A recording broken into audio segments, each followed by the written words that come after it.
Welcome back to JCR Garage. This time, I got some news for you. If you remember quite a while back, just around the time that I mentioned my brother was getting a Taunus and I was getting another Granada, which was when I bought the green one.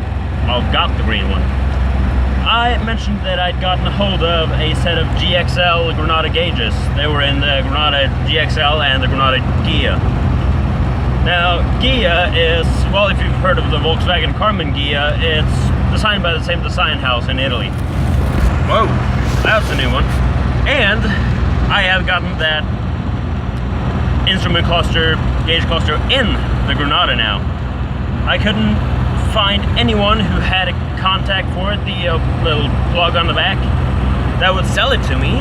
So, after looking at it a bit and finding the book of knowledge, in other words, the repair manual, I figured out that I could just do it with wires and wire ends, which is what I did, as you can see, because now I have speedometer on that side, tacho on that one, amp meter up there that isn't really connected to anything, I don't really know if you can even see it, oil pressure gauge in there, analog, that's running off of a hose from the oil outlet on the engine, as well as temp gauge and fuel gauge over on that side. Which, well, it has helped me do a lot of things with this car, because the oil gauge, still, I don't know if you can see it, but that is very low. Apparently, they are that low. Tacho, red lines at about 5,700 on a V6. 5,700 on a V6, yeah, that does sound like it's doable. Problem is, if I rev this thing up to 4,500, it dies. Plain up dies. That is a bit of an inconvenience because, well, I mean, 4,500, it's not a lot. I mean, on a V8 it would be a lot, but this is a V6, it's smaller, more balanced than a V8 is. Lighter even, it should really rev past 4,500, but this thing, it feels like you get fuel cut off, valve float, and you know, on old tractors, they have this decomp valve that you can use to start it with. If it's really difficult to start, you just lift this valve up. It gives you less compression in the engine and helps you fire up easier. It feels like one of those are opened when you pass 4,500. It's just like, and it's dead. And it stays dead for a little while because apparently it doesn't want to run right afterwards. And then it picks back up and goes on its merry way, but that's a hassle to deal with. Now, other things, yesterday we had about as good weather as we have today, actually a little bit better because there wasn't a cloud in sight, and about 10 degrees Celsius in the shade, which for up here, that is summer. And, well, the sun was kind of shining too brightly and blurred up my windscreen and side windows, so I really realized how dirty they were.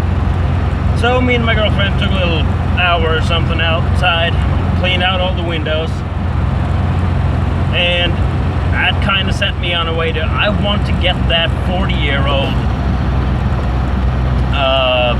tint off of my side rear windows. Now, when I pulled the windows out, I figured out, wow, this thing was tinted with purple tint. And when you have tint on windows and the tint has faded so badly that you can see straight clear through it. Yeah, if you ever come across that, heat won't work and soapy water won't work. What will work is a razor blade. Just scrape the window, scrape it off, and hope to dear God you don't scratch your glass. Sorry. I did that for about an hour yesterday, and I got half of the window done. And by the end of that hour, it was, well, getting so cold because the sun went down over the mountains, and I, well, couldn't stand being outside anymore because, well, 10 degrees in the shade with the sun up is closer to negative with the sun down. So, I ended it there. Hopefully I get the time to start redoing it on, well, finishing up this side and also doing that side. And I hope dear God that the rear window is easier. Because I tried, well, washing it yesterday, and well, it's nice when you meet good people outside. I was washing it, and a lot of whatever is on that thing came off, including the little heater wires that are in the window.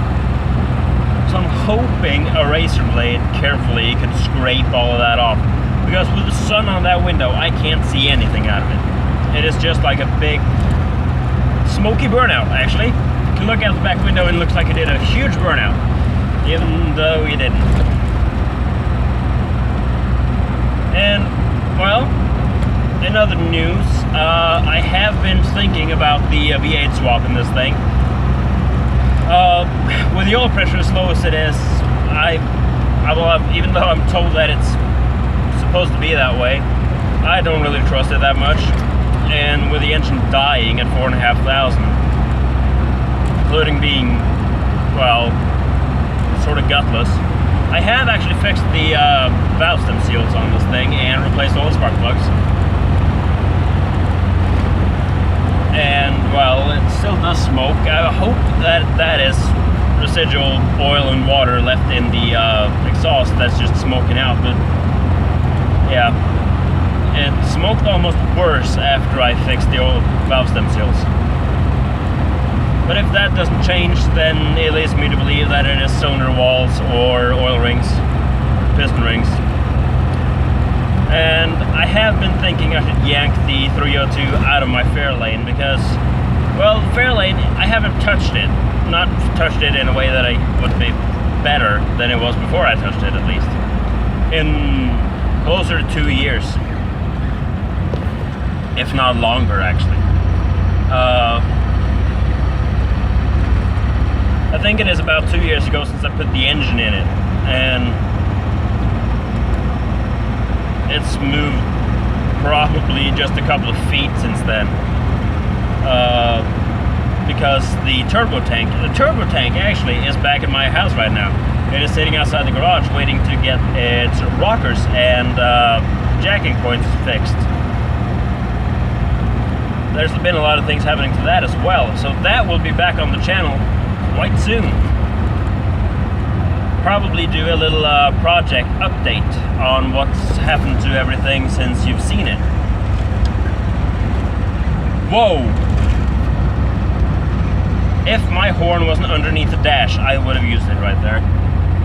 That was a Subaru Forester coming around a turn on the wrong lane, and if she had turned any harder on that wheel, it would have flipped over. Anyway, enough with bad drivers, good drivers, and all that. Like I said, the project update might be coming up soon. I was looking at the Escort a little while ago, actually about half an hour ago, because I tried firing it up for a video I did this winter, but it wouldn't fire. And when I thought about it, it was I didn't even hear the fuel pump back there. So I popped the tank open now and had a look at it. It was just a bad connection, so the pump runs now, but it wouldn't have mattered if it ran, because it's out of gas. So I'll probably get a couple of gallons of gas now and pour that in it so it can be fired up. And I can make a project update video sometime this week. Because now we are in the midst of moving a lot of stuff around. My grandmother, she lived in that white house by the garage. She lived there alone after my grandfather died about 11 years ago, and my dad lived in the red house, which I also live in, and now she went to hospital about a year ago, actually pretty close to a year ago this week,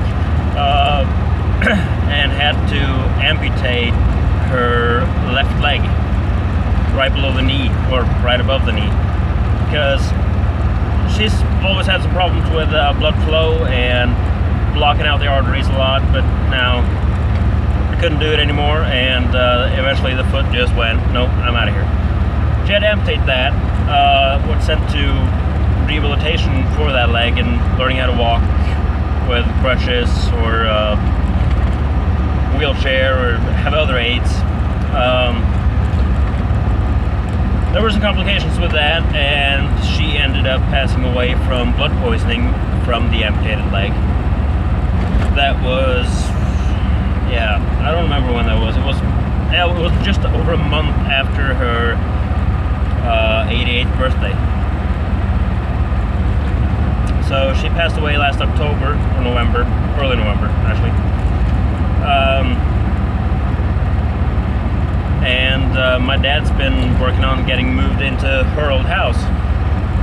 And there's been, well, complications with that too, because we have an old tractor that can't really go through a lot of snow. And the week we were supposed to start moving things, the biggest snowstorm ever happened, and, well, we were stranded. So a couple of more months of nothing happening. But we really started out doing that today, so I'll have to shoot in between all the moving stuff. Which, well, it happens every now and then, but who knows what's going to happen.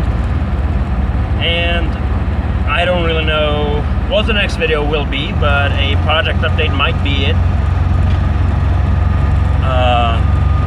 And now that spring's here and sun's out, their roads are clean again, might be some more funny stuff. Somewhere to go in that playlist I have called Vehicular Lunacy. That's full of burnouts and, well, mostly burnouts right now. But that will be coming up later, and I will talk to you, well, later in the next video. Please subscribe to the channel. Take care.